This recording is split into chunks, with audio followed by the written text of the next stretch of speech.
The Mike Thievis racketeering case is...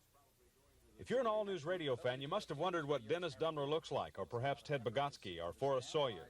Me too, but they don't work the drive time shift, so I didn't meet them. I did meet the man with the intriguing name of Harry Beetle.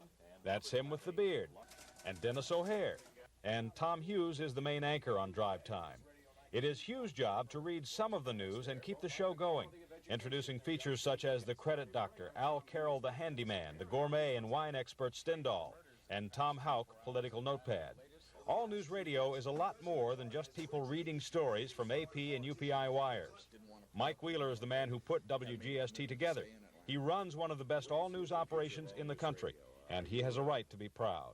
News is our business, and we have the largest radio news staff in the South, and we'd better do a better job. How can they keep on grinding it out hour after hour? The newsroom at WGST is a madhouse of people and typewriters and tape recorders and everybody talking at once. It looks and sounds like this. I am now right behind the Jolly Fox Lounge. Working Second Thompson early this morning. Well, he's in Orlando. I've already tried to find him this morning. That might be lying in the gutter. They're looking for anything like...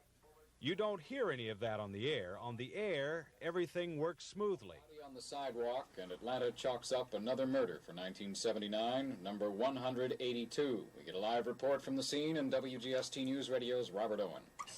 Dennis, this morning, an employee who works in a barber shop.